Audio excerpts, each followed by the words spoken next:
How do we awaken our extraordinary potential in our everyday lives? From Greg Braden. And just so you know, that's Baryshnikov. Talking about extraordinary potential. I just didn't realize I had this to follow it as well. The extraordinary, not potential, but how do you awaken that voice? How do you awaken Baryshnikov? I remember in 1980, I was standing stage left at the Metropolitan Opera House. I was waiting to go on stage to sing, not to dance. And the act before me was Mikhail Baryshnikov. And before us, not before just me, before us. We were doing the quintet from West Side Story. And I was standing, but before I was watching Baryshnikov, I was watching whoever was out there doing something.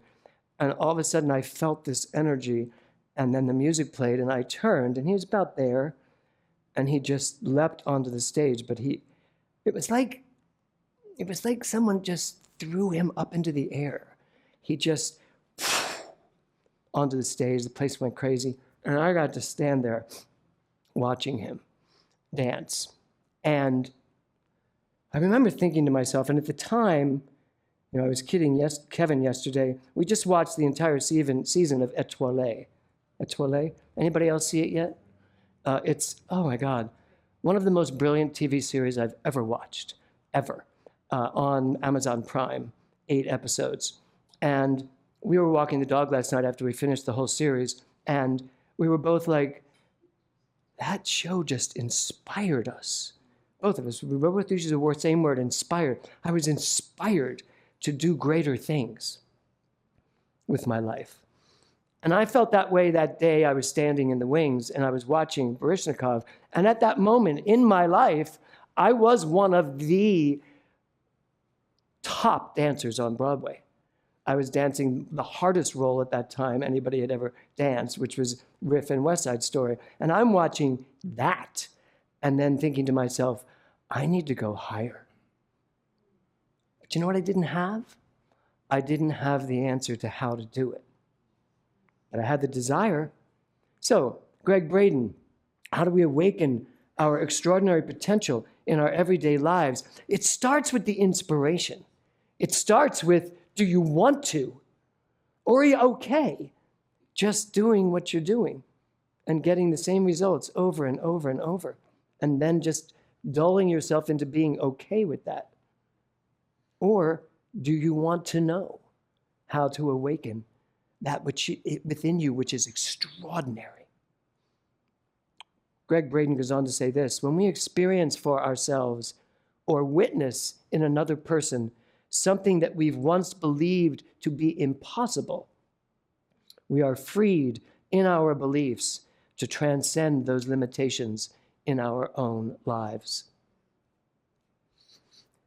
When we experience for ourselves or witness in another person, like you just witnessed here this morning, something that we've once believed to be impossible for ourselves, we are freed in our beliefs to transcend those limitations in our own lives. So what limitations are going on in you that need transcending? And where can you look to say, wait, that can happen? I mean, I always joke with this line, but it's a great line. I'll have what he's having. I'll have what Baryshnikov is having, back then. I can tell you that week, because it was on a Sunday evening and it was a tribute to Leonard Bernstein. And that week when we went back to work, I probably danced higher. I probably jumped better. I probably danced the most amazing I'd ever danced because I was so inspired to go beyond the normal performance I would give, knowing I had to give 8 shows a week. So the real question is, what do we need to do to ourselves, for ourselves, to do that every time? To never just fall back, to never just drop into an easy same old, but to stir ourselves up, to force ourselves to go beyond that. So my question to you today is, what's the plan? What's the plan? What's your plan? Do you have one? Do you have a plan for what you're going to do? So Stephen Schwartz's song, Colors of the Wind. I have to be honest. I sang Colors of the Wind for Dr. Walker at the Los Angeles Center. And when I finished singing it, George Firth, who wrote The Musical Company and wrote many other things, came up to me and said he had no idea who I was. And I sang Colors of the Wind, and he came up to me afterwards and he said, you know, you have everything. He said, that was so beautiful. You have everything. You should take a chance at going to Broadway. And I thought to myself, thank you. What a great compliment. Been there, done that, and I'm here now. But there was a moment in that where I thought to myself, I should. What's stopping me? What's stopping me from going back after what is mine? I certainly didn't sing it the way Becca sang it. I didn't. I sang it my way. And I hope nothing stops you, because that what you just did, that what you have to give, and that's so special, truly. So I never realized that Stephen Schwartz's song, Colors of the Wind, I'm going to have to call Stephen and tell him to watch this and to listen to what I'm about to say, and certainly to hear you. It's a tribute to quantum entanglement. I mean, I know that's what I'm thinking these days all the time, but it is. That's what the entire song is. Listen to this lyric. We are all connected to each other in a circle, in a hoop that never ends. This whole song is about not seeing color, not seeing race, not seeing gender, not seeing the differences, but feeling the oneness of who we all are. I'd like to think that that's really what yesterday was all about. That the people that showed up in these peaceful protests, and I don't want to use the word protest, these peaceful demonstrations of love showed up to say we are all connected. We are all one. Let's get back on the same plate. I loved what Tiffany's, I think it was her daughter who wrote the placard that said, hate will not make the world great again. You cannot make the world great through hate. That's what we're teaching. That's what we need to know. The final line in that song is, you can paint with all the colors of the wind. So my question is, are you? What's the plan? What colors have you planned to use in creating your life? What's the plan for the life you want to create? If you can paint with all the colors of the wind, why are so many of us living monochromatic lives? Which, ironically, this morning, when I left my bedroom and walked into the kitchen, Kevin looked at me and went, "What are you wearing?" I said, "What do you mean? This is a beautiful shirt, and I love my pants." I had white pants on and my tan shoes. He went, "You're like one big blah color of nothing." He said, "It's so monochromatic." I said, "That's very funny. I'll be talking about that today." And he was like, "Well, you can display it while you're at it." And then he was like, "You should go in the closet and pick some colors out." And then I walk into my closet and I'm like, I don't have a lot of colors. I have a lot of beiges, and I have blacks, and I have beiges, and I have blacks. I have a brown that I don't like. There was a peach there, and he was like, "What about this?" I was like, I'd have to iron it. But notice, I went and changed, because I do have colors. I don't always use them. I don't always paint with them.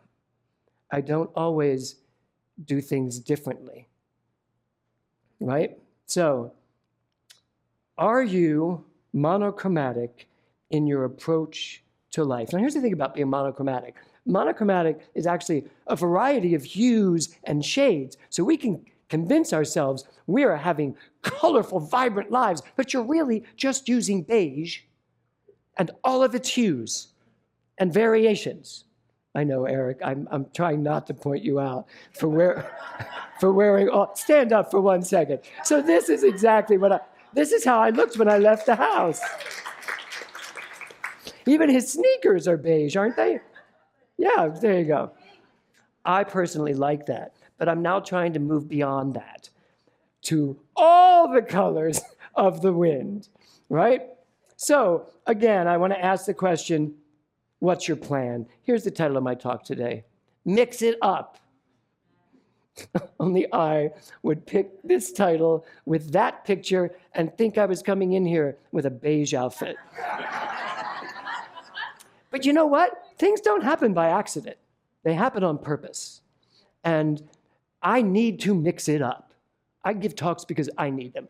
I need different colors in my palette. I need to do different things. I need to go different places. I need to be in different states of mind in order to create a different life. So I was walking through my garden recently, just this week, and I'm looking through my garden and I'm noticing all the things that I don't like about my garden. I'm like, why would these weeds grow here where I planted this bush? And I'm looking at these weeds and all, and I walk through the whole garden and I'm noticing, I don't like this, I should take this out, I'd love to put something new here. And I'm looking at the whole garden. And then I went back in the house, and then the days went by. And I was like, and then I listened to a Jim Rohn talk. And he was basically saying, how often do you see what you want to change and don't change it? And I was like, I just did that. And I walked back out into the yard, and I was like, none of you are going to change until I change it. None of this is going to change. This garden's going to just keep going. So the answer, then I had to say, so what's the plan? Nothing's happened yet, by the way. What's the plan? So I'm writing my talk this morning, and I was like, I know I wanted to talk about the getting in the garden and pulling things out. But here's the thing about the garden. They're going to grow back, right? It's going to come back. And then something else is going to happen over here, and something else is going to happen over here. How many times have we all gone to a workshop or heard someone like me speak and walk out going, yes, and then 2 days later, what did he say? Because we're not doing it anymore. We did it once. We got the energy, we got the excitement, we did it, and then we stopped. But the weeds are growing back. It's all going to grow back. Because life is a journey that continues to evolve. You are a journey that continues to evolve. And if you're not going to pull out the weeds, you're going to live with the weeds. And that's going to be the life you live. So this week, so what's the plan? I wrote this 1,000 times in my talk today. What's the plan? Well, my plan this week is every single morning to go out in the yard and do at least one thing that I want to change in my yard. I'm using my yard as a metaphor for myself. Bless you. So what's your plan? What's the plan to change the environment of your life? Because the environment of your life has a direct impact to the way you receive it. Can I tell you what I feel when I walk out there and I see all these weeds and I see some things that I don't like? It does not impact me in a good way. I go into a negative space. I go into a place of like, God, these gardeners, what are they doing? The gardeners are not paid to do my gardening, ironically. The gardeners are paid to keep it neat. They'd be very happy if I went and pulled all the weeds out and just left them lay there. They would clean all of that up. That's what the universe does. Pull the weed. The universe will clean it up. Do what's necessary to do in your life, and the universe will provide. That's what it's there to do. And it doesn't cost $200 a month. It is time for all of us to mix it up. We got to do things differently if we want different results. So part of the Jim Rohn talk I read, look at this. Don't let your learning lead to knowledge. Let your learning lead to action. And I picked this slide for a very specific reason. How many people do you think have written movies? Lots. Almost everybody I meet has a movie they'd love me to read that they wrote, right? Everybody writes movies. Everybody's writing movies. How many people get to the moment where they have to click that clicker and say action? How many people make their movies? I don't care how many movies of your life you have in your head. If you are not saying action and then going, it's just a dead piece of paper. It's doing nothing. Don't let your learning lead to knowledge. What I love about our center, it is an educational center. We are all about teaching this science. But you know what? I'm done just teaching. I've done all the teaching I need to do in my lifetime. I have taught now for 25 years. Some years I taught 4 or 5 classes a week. And I loved it, and I love teaching. But you know what I really want to do now? I want to experience what I've taught. I want to actually make sense out of it experientially, which is why this next class is going to be half experiential. So I want the knowledge, but I want the experience of the knowledge, not just the knowledge. So don't let your learning lead to your knowledge. Let it lead to action. Manifesting. So this is our month. Manifest. You will manifest tomorrow what you put into action today. You will manifest tomorrow what you put in action today. And that means if you put nothing into action today, you will manifest that tomorrow. You want to know why lives are not changing? Why you're not perhaps getting what it is you want out of this thing called life? Because you're not doing what is necessary to do. And the brain knows that. The brain, all of the neurons and electrons that are wired into your brain, and all of the emotions that are in your heart, all the feelings in your heart, know who you are. It all knows what you're about. It's operating on your beliefs, on your AEPs. It's operating on everything you've done up to this point. So if you're not willing to mix it up, it's not willing to mix it up.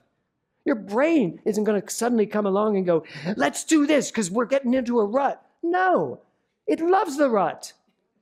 It's comfortable in the rut, right? Your heart, it's comfortable where it is. How many of you realize that you have a problem with change? Good, okay. So you have a problem with change. You know what that means? You're in a rut. Your heart is in a rut. Your heart is just same old, same old. We're safe here. We're comfortable here. Yeah, but we're not really happy here. That's okay, but you don't have to change at least. You can just stay not that happy. There is so much happiness in the world. There's so much joy in the world. I have to tell you something funny. After we got back from our walk last night, Kevin didn't see this, thank God. I'm sure he would have yelled at me. I went outside and did this gigantic jeté. I landed well, nothing got hurt, but I did this giant jeté so I could see it in the window of our house. I didn't look like Baryshnikov, but you know, he wasn't 70 when he made that picture. Although that's an excuse, isn't it? Yeah. So the jeté looked great. And I thought to myself, I need to go back to ballet class.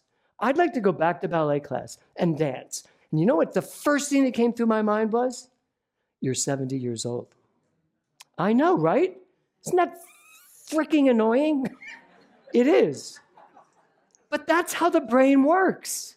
That brain is even telling me, I'm protecting you. My heart's saying, I'm protecting you.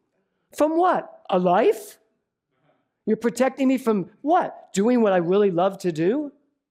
I have to tell you, Kevin asking me to do Sissy Boy again, 10 years after I did it, I did not feel anything different doing it this last time, except I felt better. I had just as much energy. I threw myself all over the place. I was like, I could do this again. But I didn't think I could. He just kind of forced the issue. And so I did it. There's still so much in my brain and in my heart that is still the leftover reruns of a movie that I will never produce. But I got a lot of movies that I want to produce. So, how do you know when you really want something? Well, here's the answer. If you really want something, you'll find a way. If you don't, you'll find an excuse. Pretty simple, right? How many excuses do you all have rolling around in your heads of things, of reasons why you can't do what you think you can do? And that means anything. And I know that gets a little strange, you know? But I want to ask you, what's driving you? What's driving you forward? Is it your passion for what you're doing? Or is it your excuses? Because you know, excuses can drive. So what's your plan? What is your plan? You have to have a plan. Tomorrow night, whoever has signed up for the class by tomorrow night will be on a call with me tomorrow. And we're going to start putting that plan into place. So what's your plan? You have to have one, or else your life is just like a feather in the wind, and it will go wherever the environment takes it. If a big wind comes along, like Doug talked about, something big and emotional comes along, if you are not in coherence between your brain and your heart, it will take you. If something sad comes along, it will take you. But when you know who you are, and when you have a plan, and when you're willing to mix it up, do different things, get up at a different time, dance around your yard, garden, whatever it is. We're going bowling soon again. Love bowling, but I don't go. Last time I went bowling, I was bowling with Tiffany, and were you there, Eric? You were there. Yeah, when was that? Like a year and a half ago. And I love to bowl, so why don't I bowl? What do you love to do that you're not doing? It's about mixing it up. You've got to change. You have to be willing to change if you want change in your life. If you want things to be different, you have to do things differently. You have to know who you are and do things differently. So take a deep breath. I want you to bring up in your mind something that you've been avoiding, something that you've really wanted to do in your life and you've been avoiding. It could be some major trip. You've always wanted to go to this place and you never have. I can tell you, if you don't make a plan to go, you're not going to get there. So what is it? What is it that you know is yours to do? What is it that you really want to do? And are you willing? Are you absolutely willing to do what's necessary for that to take place? And leave the excuses by the side of the road. Trust me, when you leave for whatever that journey is, those excuses will be far, far, far behind you. All it takes is that moment where you step into what it is you want to do. That day when I stood on the side of the stage and watched Baryshnikov dance, right after he finished, I got to run on stage. And the whole audience, thousands of people were screaming because there was the Broadway cast of West Side Story. And we're all on stage. And I remember standing in the Metropolitan Opera House my second time, because I had done a show with Carol Burnett and Beverly Sills like 5 years before that. And I'm standing there and I'm hearing the screaming and then the music started for the quintet. And there was a moment, I was thinking about this last night, it makes me very emotional. There was a moment when the only one singing at that moment was me. The entire Metropolitan Orchestra, everybody else on stage, but it was me, because I had a whole section that was my solo. Now, looking back, I am so proud of that 25-year-old that somehow didn't seem to notice or was not really very pleased by the fact that I was standing in the middle of the Metropolitan Opera House singing. Now, 45 years later,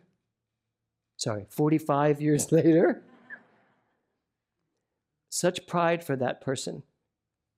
But I need him again. I need that person who can stand there and not notice that it's something special. It's actually something natural. So I invite you all to find out what's natural for you. Mix it up and do it. Namaste. Thank you.